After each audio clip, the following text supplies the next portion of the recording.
All right, guys, welcome. So, what we are dealing here is हम polity के one of the most important and one of the most confusing articles का ये एक पूरा lab simplified series है जिसमें कि आपको सारी चीजें बहुत ही सिंप्लीफाइड 5 से 7 मिनट के अंदर अंदर शॉर्ट वीडियोस के थ्रू एग्जाम्पल्स के थ्रू समझाने की कोशिश करी जा रही है। एंड हम लोग अभी जो डिस्कस कर रहे हैं वो रिट्स डिस्कस कर रहे हैं, writs of the constitution. Now another very very important writ जो हमारे पास आती है वो भी बहुत ही खूबसूरत सी रिट है। इसको हम बोलते हैं द रिट ऑफ मैंडमस।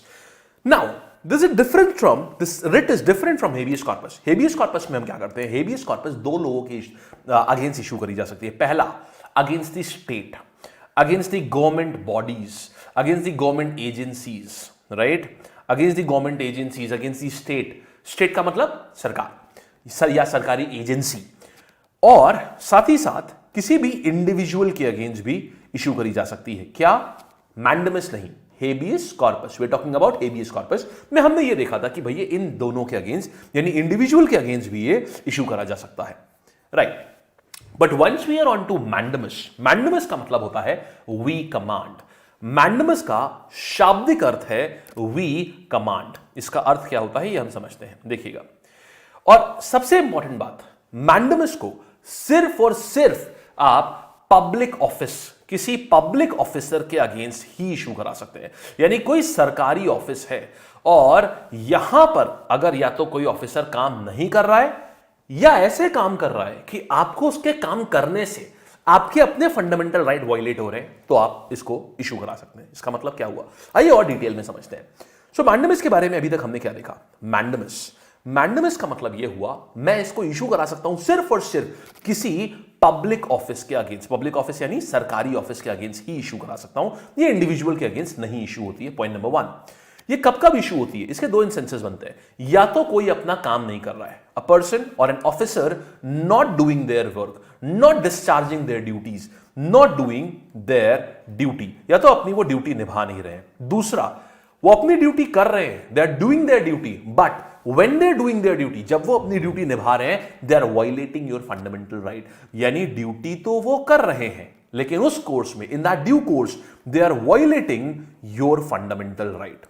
कैसे हो सकता है ये? Violating your fundamental right। Let me give you very good examples of both these situations। So, सबसे पहले हम आते हैं, अगर कोई ऑफिसर अपनी ड्यूटी नहीं कर रहा है उस केस में क्या करेंगे? So the first example, let's say I live in Lucknow, मैं लखनऊ में रहता हूं मान लीजिए। अब लखनऊ में जो ये सफाई कराने का जो काम है वो किसका है? नगर निगम का है। नगर निगम एज अ सरकारी बॉडी, राइट? नगर निगम, लखनऊ नगर निगम, नगर निगम जो लखनऊ का है ये एक सरकारी बॉडी है। और मैं अपने घर से जैसे ही बाहर निकलता हूं, मैं देख रहा हूं कि मेरे घर के बाहर जो नाली है वो साफ ही नहीं है, उसमें ऊपर तक पूरी गंदगी आ चुकी है और उसमें मच्छर ही मच्छर उसमें भिनक रहे हैं, और साथ ही के पास में उसी वहीं पास ही में खूब सारा ढेर सारा कूड़ा पड़ा हुआ है। इसका मतलब क्या हुआ कि मुझे कॉन्स्टिट्यूशन द्वारा एक आर्टिकल दिया गया है, आर्टिकल नंबर 21, ये मेरा फंडामेंटल राइट है, right to live with dignity. ये कौन सी डिग्निटी है? जो बगल में नाली बह रही होती है और नाली में पूरी नाली ऊपर तक भरी हुई होती है, नाली में मच्छर भिनक रहे होते हैं, बगल में कूड़े का ढेर लगा होता है, ये कौन सी डिग्निटी है? ये कोई डिग्निटी नहीं है, राइट? यानी मेरा उस ऑफिसर के काम ना करने की वजह से मेरा अपना फंडामेंटल राइट जो है वो वायलेट हो रहा है। यस और नो बोलिएगा, हो रहा है। मेरा आर्टिकल 21 जो है, जो संविधान के द्वारा मुझे राइट दिया गया है, right to live with dignity, ये वायलेट हो रहा है। क्यों? क्योंकि एक सरकारी ऑफिस अपना काम नहीं कर रहा था, इसलिए मेरा राइट, फंडामेंटल राइट वायलेट हो रहा है। I can directly go to supreme court. क्या बात कर रहे हैं? ऐसा तो हमने कभी सोचा ही नहीं था कि घर के पास में सफाई ना हो तब भी सुप्रीम कोर्ट जा सकते हैं। Yes, because your fundamental right is being violated and you have to tell to the court that this particular government office is not doing their work, despite कि मैंने यहां पर इतनी अर्जियां दे दी हैं, इसके बाद भी यहां पर ये मेरा प्रॉब्लम सॉल्व नहीं कर रहा है। मेरा फंडामेंटल राइट इनकी नाकारा होने की वजह से मेरा फंडामेंटल राइट वायलेट हो रहा है, and that is when you can get the writ of mandamus issued. It's a very beautiful point, right? तो मैंडमस इसका मतलब किसके अगेंस्ट इशू करा जा सकता है? सिर्फ और सिर्फ एक पब्लिक ऑफिस के थ्रू, जब वो अपना काम ना कर रहे हो। एक और एग्जाम्पल आता है इसका बहुत ही खूबसूरत। ये जब भी मैंडमस की बात होती है तो ये एग्जाम्पल दिया जाता है, जिसका दूसरा एग्जाम्पल है। हमने दो चीजें देखी थी, when they are not doing their work एक हमने इसका एग्जाम्पल देखा। दूसरा एग्जाम्पल इसका बहुत क्लासिक एग्जाम्पल्स है जो कि आज जितने भी लॉ स्कूल्स हैं उनमें भी ये पढ़ाया जाता है। ये जो दूसरा एग्जाम्पल मैं अभी आपको पढ़ाने जा रहा हूं इसको बोलते हैं शंकराचार्य एंड दी मठ केस। इसका नाम केस का कुछ और है, शंकराचार्य केस के नाम से, पॉपुलरली इसको शंकराचार्य केस के नाम से जाना जाता है। यहां पर बात सुनिएगा, बहुत ही इंटरेस्टिंग सी बात है। Let me clear the screen for you.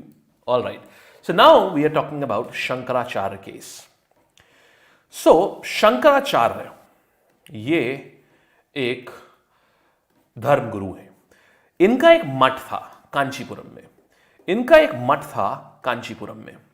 उस कांचीपुरम के मठ में एक मर्डर हो जाता है।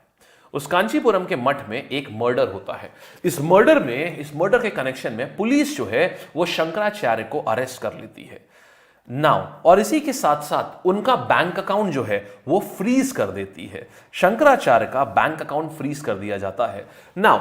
शंकराचार्य की तरफ से एक मैंडमस की रिट डाली जाती है। कहां पर? सुप्रीम कोर्ट में। शंकराचार्य के लॉयर जाते हैं ये आपके सुप्रीम कोर्ट और बोलते हैं जाकर के issue a writ of mandamus against the police. Can any one of you guys think Shankaracharya के मर्डर, शंकराचार्य जिस मर्डर में कन्विक्टेड थे, जिसमें उन्हें अरेस्ट कर लिया गया था, उस अरेस्ट से मैंडमस का क्या relation? There is a very very good relation, you will love it. आपको बहुत अच्छा लगेगा इस रिलेशन को जान करके कि how the polity, how the what kind of cases are being trialled in the court में किस तरह की बातें होती हैं। सो शंकराचार्य के वकील ने बोला कि देखिए साहब, दो police is doing its duty, police अपनी ड्यूटी कर रही है, लेकिन वो अपनी ड्यूटी करने में मेरे क्लाइंट के फंडामेंटल राइट का वायलेशन कर रहे हैं। कौन सा फंडामेंटल राइट वायलेट हो रहा है? It's article 26 of the Indian constitution. Article 26 of the Indian constitution आपको यह आजादी देता है कि आप कोई भी धर्म मान सकते हैं, आप अपने धर्म को बढ़ावा दे सकते हैं, आप अपना रिलीजियस इंस्टीट्यूशन को मैनेज कर सकते हैं। आप जितना चाहें अपने रिलीजियस इंस्टीट्यूशन के अंदर आप कोई पर्टिकुलर भाषा आप प्रमोट कराना चाहते हैं, आप वो भी कर सकते हैं। ये सारे चीजें आप कर सकते हैं, ये भारतीय संविधान आपको पावर देता है। बट क्योंकि पुलिस ने मेरे सारे अकाउंट्स को फ्रीज कर लिया है, मेरे क्लाइंट के सारे अकाउंट्स को फ्रीज कर दिया है, इसलिए इनका आर्टिकल 26 वायलेट हो रहा है, क्योंकि उनका अकाउंट फ्रीज है। और आप किसी का अकाउंट फ्रीज तब तक नहीं कर सकते, आप अगर अकाउंट फ्रीज कर भी रहे हो तो यहां पर क्या हो गया है, मैं उसी पैसे से मैं अपना रिलीजियस, मेरा क्लाइंट अपने रिलीजियस इंस्टीट्यूशन को मैनेज करता था। इसका मतलब ये एक अनकॉन्स्टिट्यूशनल चीज है। And you command the police कि वो अपना इससे ये अपना बैंक को जो इन्होंने इंस्ट्रक्शन दिया है कि इसके अकाउंट को फ्रीज करने का है, उस इंस्ट्रक्शन को हटाएं। The court was impressed by this. The court called in the police. Court ने पुलिस को बुलाया। कोर्ट ने बोला आपके पास पावर है ये अकाउंट को फ्रीज करने की? उन्होंने बोला हाँ है। सीआरपीसी, क्रिमिनल प्रोसीजर कोड बोलते हैं इसको। क्रिमिनल प्रोसीजर कोड के तहत ये इनकम टैक्स डिपार्टमेंट्स को भी होता है। इस समय इनके पास भी पावर है कि किसी का अकाउंट फ्रीज करा सकते हैं। बट देन सीआरपीसी के तहत अगर कोई चीज होती है तो उसका फिक्स रूल्स एंड रेगुलेशन है that the given account must be directly linked with the crime.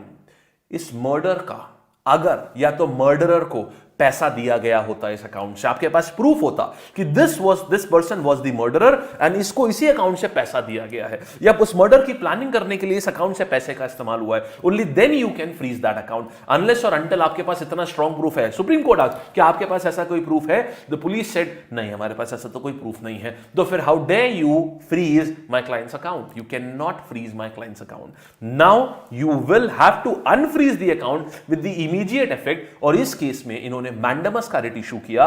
We command, mandamus मतलब we command you to quickly and right away unfreeze this account. This is the famous Shankaracharya case.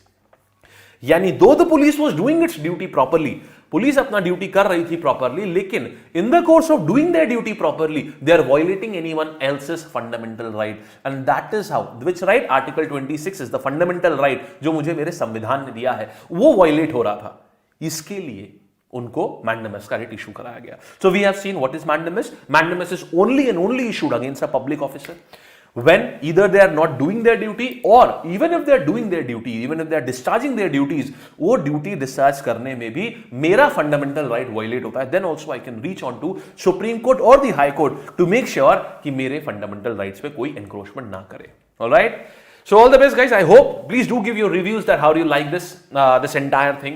पूरा समझ में आया एकदम बढ़िया से, कुछ और आपको जानने और समझने की इच्छा हो तो जरूर नीचे कमेंट सेक्शन में बताइएगा। एंड इफ यू वांट मुझसे डायरेक्ट बात करने के लिए, डायरेक्ट आप इस तरीके की चीजें लाइव अगर आप सीखना चाहते हैं, you can join my free special class on academy plus. It's entirely free for you all. 6:30 PM पे Monday to Friday I take my classes. This is the special discount code, special off code, invite code, जिससे आप academy plus पे आ सकते हैं। It's LAB lab.